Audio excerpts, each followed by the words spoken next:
name is Jamie and I'm a special effects designer. Today we're not designing a special effect, but we're creating one in After Effects. And it looks something like this. So now let's see how it's made. Okay, here we are in After Effects. We are going to create a shockwave using just things that are available in After Effects. I will be providing you with a coloring tool, which will be in the description. It's a plugin that you can use for After Effects CS6 and later. I have CS4, so I can't use it myself, but it will work. And it is actually much better than the way I used to color, but it works in exactly the same way. It's just that it's way less work. But anyhow, our shockwave starts off as a line, and I will show you here. It's basically a bunch of, well, stuff that just moves around, and we're going to turn that into a shockwave. So this is just very easy fractal noise. I had a few alterations on it. I did make the evolution go or change over time. The brightness changes over time. I added a little bit of contrast. Also used the dynamic progressive with invert to just get the effect that I wanted. You can of course use whatever setting you want. It's all up to you, because it's about what you like to create. And well, this shockwave currently looks like this. So you can see that it starts at the top, it ends at like halfway, and that's because this will be, so the top part of the screen will be the middle of our circle, the bottom part of the screen will be the outer edges of the field. And so I wanted to move outwards, so top to bottom. And I want everything to change over time, so that's why I have the evolution on. I have it moves a little bit, yeah, all kinds of different stuff. So of course it's not going to stay like this, because this is just one layer. We always want to have multiple layers of the same thing. So we're going to have 3 of the same thing, and in fact on the third one we are going to add another effect called glass, CC glass. And CC glass adds a little bit of a different effect to the noise. And here you can see it. It has these sharper lines. Basically what it does is it pulls all the pixels together and then makes these somewhat sharper lines, more like fire or whatever fluid you want. Yeah, I think fire is a kind of good description. All in all, it's yeah, my computer is not the fastest, so I can't really show you the entire animation at this moment. But yeah, you can see that it changes over time a little bit, and yeah, just have multiple layers sitting on top of each other. As I said, you can change it however you want. The thing is, what you want to do is you want every layer to move at a different speed. You can see that at the bottom there's one layer actually moving really quickly, and it's kind of a smoke layer, so it's not really obvious what's happening. And then you have the middle layer, which is the most obvious layer. It has the most stuff in it. And then we have the glass layer, which moves the slowest because it has all these nice lines in it, and you want to preserve those lines in your final thing, so you don't want it to move too quickly. And they all kind of shadow out eventually. I used the brightness to do that, just to get a better effect. Now I can show you what it looks like. There you go. It's kind of like smoke, at least that's what I think it looks like. It kind of looks like smoke with some fire on top. And yeah, the smoke just is going to run outwards, whereas the fiery particles will stay a little bit in the middle. But you will see it later on. We still need to do 2 things. First of all, we need to make it into a circle. So if we do that, we have this adjustment layer here, and it says rectangular to polar. So basically it makes this this line into a, come on, circle. There you go. So instead of, well, that was what I was talking about. Instead of being a line, it becomes a circle. And it will move outwards because we moved down the screen with our original. And this one will therefore move outwards. It is exactly the same stuff, of course. The only thing we still need to correct, and it's not very obvious maybe, but here in the top part there's a line. Like that's where the left side and the right side of the screen meet. And yeah, it's ugly. So we want to cover that. And that's why we have the offset layer that is underneath it. I will show you this now that it's kind of partially rendered. I will show you what it looks like. There you go. It's you can see it's an explosion, right? So the last layer we still have to add is the offset, which is I will turn off the adjustment layer so you can see what's actually happening. The offset will move the left side of the screen to the middle, which means that the right side rotates in to the left and will meet up here. So this is where the well, the two of them meet. And you can see that it looks completely different because, well, the part that was in the middle is now on the side. And yeah, this part is also here, in case you didn't notice that. That's because I actually cut out, so I subtracted this mask from the total and then feathered out the rest so that it looks as though it's well, it's fluent, but it's actually not. It's just that, well, this part gets pasted onto the middle where there was that little gap. Well, actually, it's more of a jump, but whatever. And then if we make that into the circle that it used to be, then you can see that the top part is now fine, and it will be fine throughout most of this this stuff. So yeah, we have our basic setup here now, and now, well, this of course still looks terrible, but we're going to use this as a basis for the rest of the work we're going to do. So we render this out in well, we put it in the render queue. I personally rendered it out as a QuickTime movie, but you can render it out as whatever.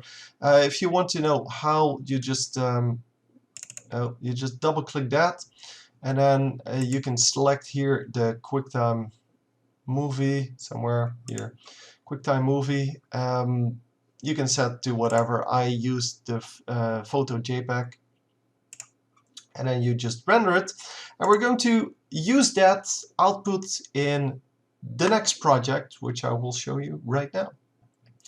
Okay, so here we are. We have our file here, comp11.mov. I put it in there, and I made a new composition, or new project in this case, and it is just the same one. As you can see, it's exactly the same one that I had before, and now we can kind of make multiple copies of this, stack them on top of each other, and make a cool effect out of it. So that's mostly what After Effects is about, by the way, just layering things on top of things to make a cool effect. So this is the original. It has a little bit of a hole in the middle. It's because we didn't start all the way in the top of the screen. That was on purpose, of course, because we are going to add in a smaller version of it in the middle. You can, of course, adjust it as you like. Mine is like, I don't know, 63%, I believe. Scale. Yeah, 63%. You can, of course, scale that up or down if you want to. 63% seemed right to me because it blends the best. And then you can see that the middle gets filled up quite nicely. You can, of course, add more stuff to it, other effects to do whatever you want it to do. But this seemed to me to be fine.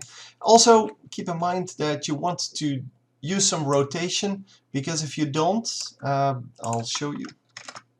If you don't use rotation, then you will get these patterns. You can see it here and here and here.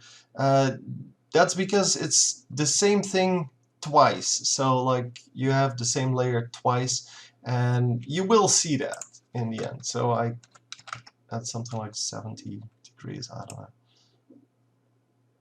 yeah.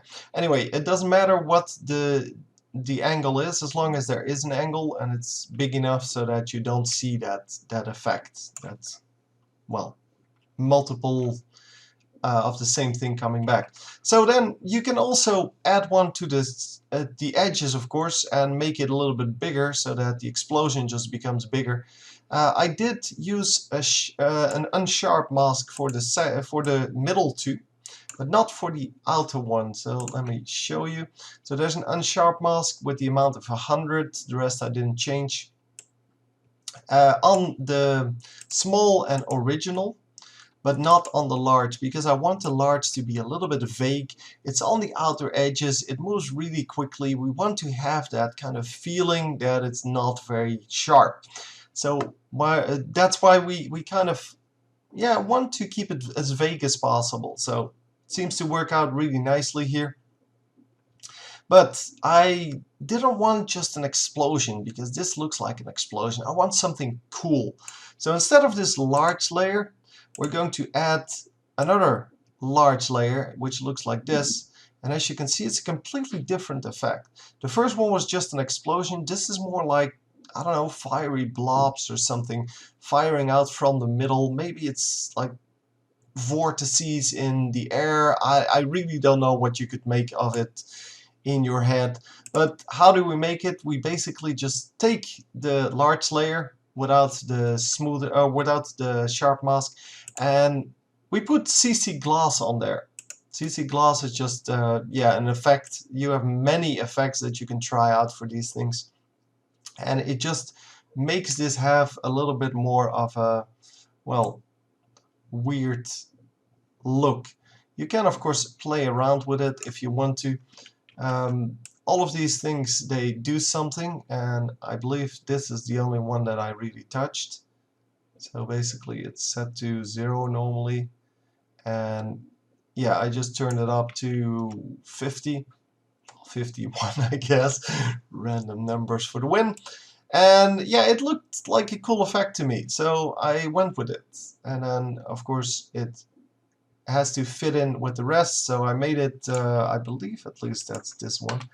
Yeah, the scale, I put some things on the scale, so here's when it comes in. I wanted it to be very small in the beginning so that it actually fits in with the rest. You can see where it comes in. Here's where it actually starts existing. Then it expands really rapidly, and then for the rest it's relatively slow. So at the beginning it's really rapidly. If I didn't do that, so if I put this to the front, then it will look really weird. Oh, hang on. Let me just delete this, then you will see. Because it, oh, now it's completely small. I don't want it completely small. I don't know how to make this or how to show you this, but anyway, I seem to have screwed it up now. There you go. That should be fine. So yeah, I made it expand a little bit quicker in the beginning, and then yeah, it looked weird because it started out as this big thing. So this was basically its first, or this was basically its first evolution, where the rest was this small, and then this one was this big. Yeah, that just looked really weird. I don't know how to show you, but as I said, it shouldn't matter too much. So then another effect you can use is oh, should turn it on. That would help. I will show it on its own first. So the same footage, but then used differently, can be, well, made into a ring like this, and it fades out near the end. I thought this was a really cool effect. As I said, there are many effects you can use. This is the bulge effect. It's basically a big half sphere of glass, and you can set the things for it. I adjusted the height here to 2.2 and the radius to 160. And yeah, it just gives you a completely different effect with the same footage. It's nothing more. Then I added an unsharp mask because I wasn't really happy with what it looked like. I wanted these lines to be a little bit sharper because they looked weird if they were completely faded out. It looked like smoke, and I didn't want it to look like smoke.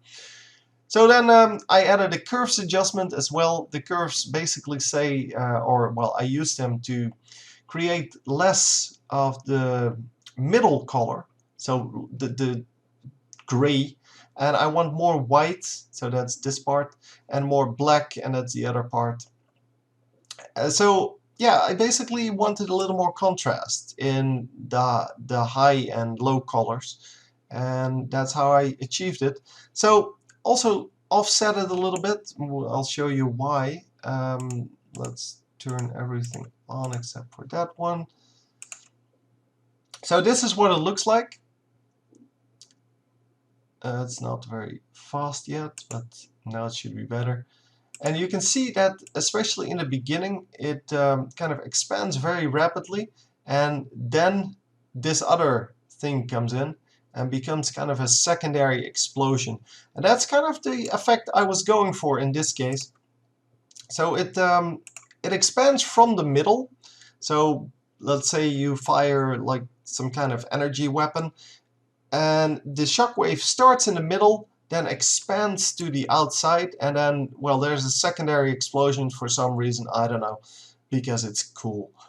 And yeah, that's the way we're going with it, and that's what I liked. So you, of course, can change it around a little bit, you can make other effects, but now we are going to coloring. As I said, just check out the plugin that is in the description, because it's way better than this version, but you can actually color it yourself if you really want to, and I really wanted to. Anyhow, this is my first color, basically. How it's done is I had well, two on top of each other. The one is blue, the other one is purple-ish. Yeah, so I replaced all the white with blue, which changed to color. So all of the white becomes blue, and then I also put in the glow effect. So although this one doesn't really do a whole lot, because it's at 90%, you can see that it changed a little bit of the highlights in the middle. But 90% means that only the colors that are at 90% saturation get or put at 100% saturation, basically. So the other one is a little bit well, better in that regard. It has a glow threshold at 50%, which means that it glows way more. It also has a better color for it, I believe, because, well, it's a little bit purple, and it just becomes a little more vibrant in that way. So yeah, this one can be used for like sci-fi weapons. I don't know. I really don't know what people make out of these shockwaves. Just wanted to show how to make them. You can also, of course, do this in a different way. And in this case, I took all of the original layers. So instead of using what I used, oh sorry, over here, this is the pre-composed thing. So I pre-composed all of these layers and made different layers out of those, and then colored those layers separately. But you can also just put coloring on each of the layers. So each of the layers has a different color. And you can, of course, here is the color on this one. You can add glow to it as well, and you can color the layers separately if you want to. So you can see that you can even let the color change over time if you want to. You have a little more control over where the color goes. So which part is which color, and I obviously don't have matching colors here. I didn't want to have matching colors, I wanted to show what it looks like. So if we change, for example, this second ring, for example, that would be the original, and we change this to be, I don't know, green, then you can see that that part becomes green, but the rest doesn't change. So you have a little more control over what you're doing. So if we want to make it into a green yellowish thing, then we do have to color everything now, which is kind of a pain, but as I said, it does give you a little more control over what you're doing and what you want things to look like. And of course, you can do whatever you want with it. Let's see, can we make this into a nice color that actually fits? I guess that's okay. So the yellow doesn't really fit, but yeah, you can make it into a green one. So it takes a little more time, but yeah, you do have control over every single part of this. Let's make this into a little bit more greenish. Looks a little bit better. And now it's, I don't know, a poison explosion. So cool. Anyhow, yeah, I actually had one set up here with a different color, so yeah, kind of useless. But that was exactly the same. This one is actually different. So this one looks like this. Yes, it is blue. I noticed that, so that makes it different. I'll pre-render it. Well, you can already see it. But yeah, this one has a second layer for one, or second part for one of the layers.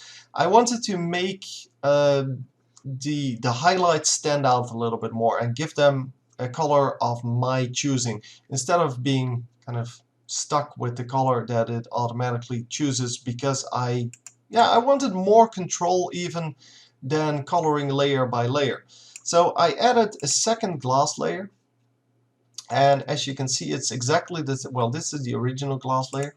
It's exactly the same, except for, well, the threshold feature here. So the color, of course, can be changed. This one is blue. This one is another color, blue, I guess. Yeah, this one's a little bit darker, the new one. So I added threshold RGB to this. And because of that, you can actually set the threshold to kind of, well, as you can see, only pick out the bright spots. And you can recolor the bright spots and make them a different, well, a different color. If you want this to be like something else, that can be done as well. And as you can see, you can just change it to whatever you find attractive. And obviously, if you change the threshold, then that becomes different as well. So yeah, you can see that you have to tune it very carefully, but you actually have way more control this way over what your colors should be, what they should look like. And then, well, it becomes a different effect again. And as I said, it's all about what you want to design. So I'm just giving you the tools to make this kind of shockwave. And we will, by the way, make sure if you make this that it doesn't run off the edge of the screen, because here it does. And if it does, then it will look weird in the final product. So tune down the outer layer in this case. I will do that before we actually use it in a real movie. But yeah, next time, or one of the next times, we will be using these shockwaves in a real scenario to actually make a special effect. So anyway, hope you enjoyed, and I will see you next time.